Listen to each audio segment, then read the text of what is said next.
How's it, everybody? Nice BPM, not beats per minute, Black Power movement essay here. So I have modeled this essay on the most recent final examination question. The Black Power movement adopted a militant approach to challenge discrimination against African Americans in the USA in the 1960s. A militant approach? Critically discuss the statement in the context of Black Power philosophy. Okay, so the Black Power movement, BPM, of the 1960s emerged from frustration with the slow progress of the civil rights struggle. Now, while Martin Luther King Jr., MLK himself, promoted nonviolence and integration, more radical, you could say, leaders like Stokely Carmichael and Malcolm X, they demanded self-determination, racial pride, and resistance. So Martin Luther King was all about, the whole Satyagraha, Mahatma Gandhi, peaceful resistance against these discriminatory practices. Okay, civil disobedience. But Carmichael and Malcolm X were like, nope.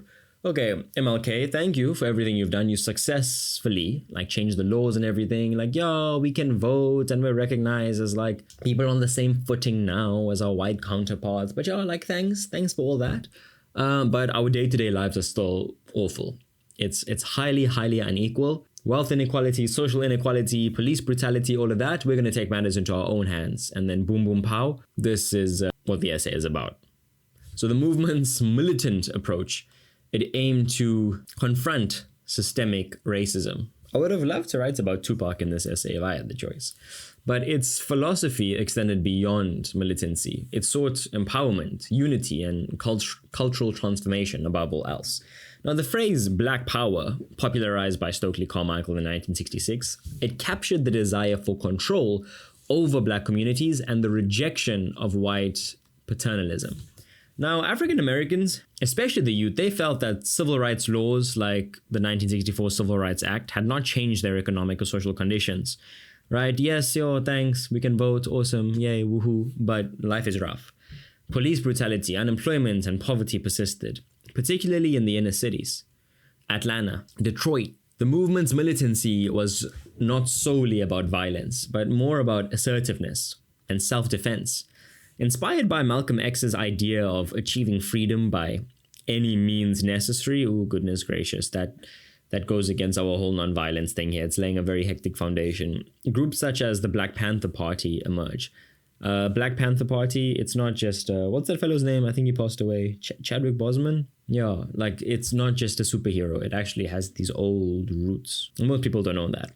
And founded in 1966 by Huey P. Newton and Bobby Seale, the Panthers patrolled Black neighborhoods to protect citizens from police violence. They armed themselves legally and they demanded justice, land, housing, and education.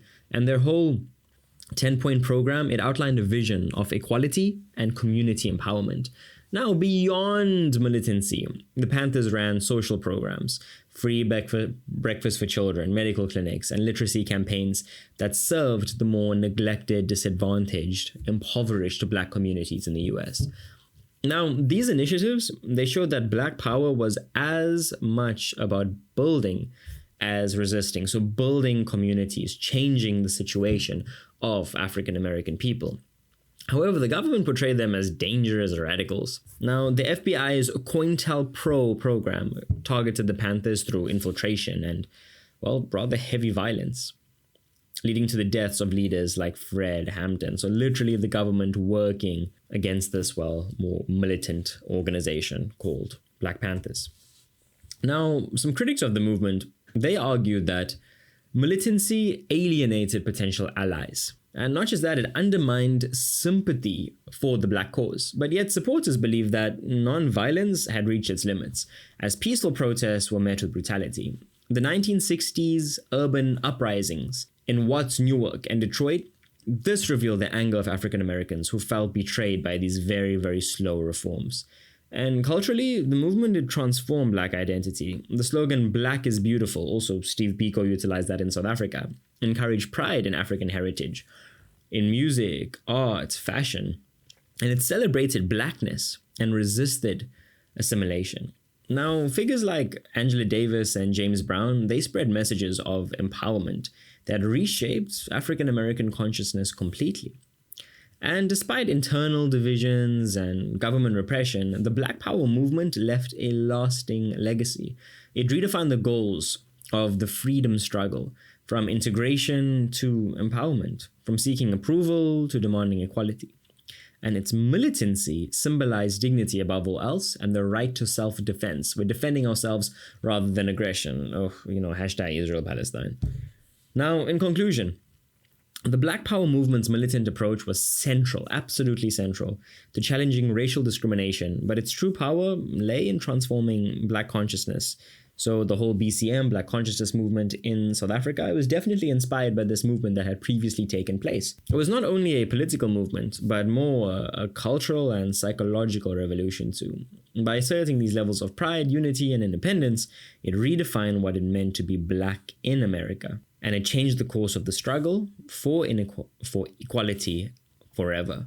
So, to an extent, the militancy was very much necessary. But yeah, I hope you guys enjoyed this essay. Remember to use your Peel method, point, evidence, explanation, and just link it back to the question. And yeah, have a thorough understanding of the work, know how to apply it, and definitely use this essay as some kind of model. But yeah, good luck for your paper. Cheers.